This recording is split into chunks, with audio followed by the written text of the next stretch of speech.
قرآن وہ کتاب ہے جو در سے انقلاب ہے،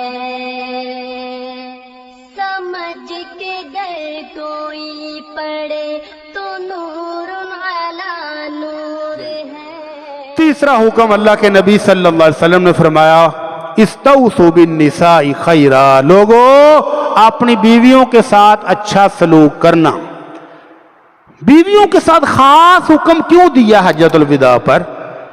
یہ نہیں کہا کہ اپنے بھائی کے ساتھ اچھا سلوک کرنا، والدین کے ساتھ بھی اچھا سلوک کرنے کا حکم ہے، لیکن حجۃ الوداع میں نہیں کہا۔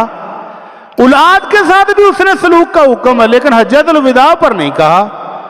ماما، خالہ، پپو سب کے ساتھ اس نے سلوک کرنا چاہیے، لیکن حجۃ الوداع کے موقع پر خاص بیویوں کا تذکرہ ہی کیوں کیا ہے؟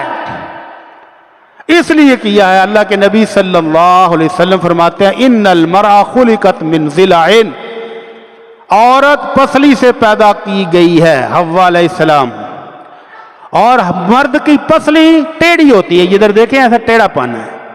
فرمایا اگر اس کے ٹیڑھے پن کے ساتھ ہی گزارا کر لو تو کر لو، اور اگر اس کو سیدھا کرنے کی کوشش کرو گے تو یہ ٹوٹ جائے گی، سیدھی ہونے والی نہیں۔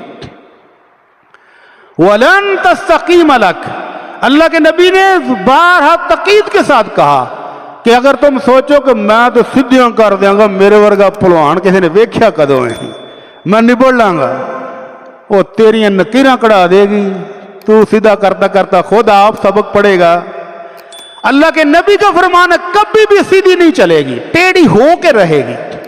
اس لیے مردوں کو حکم ہے کہ صبر کرنا تمہارے ذمے ہے، مرد مضبوط ہے، طاقتور ہے، اس لیے اللہ نے طلاق کا حق مرد کو دیا ہے کہ یہ ٹیڑھی چلے گی تم برداشت کرنا۔ یہ عورتوں کے ساتھ حسن سلوک کی تعلیم خاص طور پر اس لیے دی گئی، لیکن کتنی ہیں جو شکر گزار ہیں؟ آمنہ کے لال صلی اللہ علیہ وسلم فرماتے ہیں مجھے اللہ نے جہنم دکھائی، فَإِذَا أَكْثَرُ أَهْلِهَا النِّسَاء، اللہ نے جہنم دکھائی تو میں نے دیکھا کہ اکثریت عورتوں کی ہے۔ ایک بی بی نے پوچھ لی اللہ کے نبی ساڈا کی قصور ہے سی جہنم سے زیادہ کیوں؟ فرمایا تکفرن العشیر و تکفرن الاحسان، تم اپنے خامد کی ناشکری بھی کرتی ہو اور اس کے زندگی بھر کے احسانات کی بھی ناشکری کرتی ہو۔ خامد نے کبھی آ کر جتایا کہ اتنی گرمی میں میں کام پر جاتا ہوں، کبھی اس نے کہا ہو آج بارش ہے تو میں نہیں جاندہ، دن رات محنت کر کے اس ملکہ کو گھر بیٹھے کھلاتا ہے، اور اللہ کے نبی صلی اللہ علیہ وسلم کا فرمان ہے لو احسنت الی احداہن الدہر، زندگی بھر 100 سال آپ نے بیوی کے ساتھ اس نے سلوک کیا ہے، نعمتوں میں وہ اس کو پالا پوسا ہے، موجوں میں رہی ہے، اور پھر ایک کمی آ جائے، کوئی ایک کمی، چھوٹی سی کمی آ جائے تو وہ فٹ کہہ دیتی ہے ما رأیت منک خیرا قط، جب سے تیرے کار آئی ہیں میں تے خیر دا منہ بھی نہیں دیکھیا۔ تو یہ ان کی بنیادی کمزوری ہے، ناشکری ہے۔ اس ناشکری کے ساتھ گزارا کرنے کا حکم دیا ہے سپیشل اللہ کے نبی صلی اللہ علیہ وسلم نے۔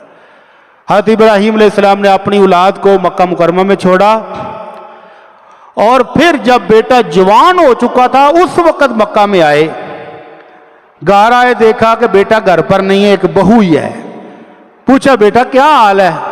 ابو جی کوئی حال نہیں، مر گیا بھوکے۔ کیا کھاتے ہو کیا پیتے ہو؟ ابو جی ککھ بھی نہیں، بھوکے مرنے پہ رول گئے۔ اللہ کے نبی کی بیٹی ہو، اللہ کے نبی اللہ کے خلیل کی بہو ہو اور زبان ایسی، تو کہا اچھا جب تمہارا خامد آئے تو میرا سلام کہنا اور اس کو کہنا کہ گھر کی دلید بدل لے۔ اسماعیل علیہ السلام باہر تھے، جب واپس آئے تو گھر میں حالات سے پتہ لگا کہ کوئی لگتا کوئی بندہ آیا سی۔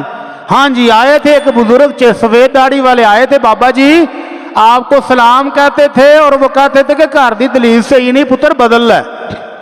تو اسماعیل علیہ السلام نے پڑھ لا اپنے کپڑے سے چل اپنے پیکیاں، تو وہ میرے ابو جی تھے اور تیری ناشکری کی وجہ سے تبدیل کرنے کا حکم دے گئے ہیں۔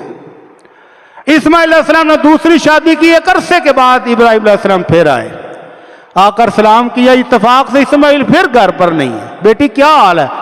آپ بیٹی کہتی ہے جی اللہ کا شکر ہے ابو جی۔ بیٹا جی کی کھاندے جی؟ ابو جی گوشت کھانے ہیں۔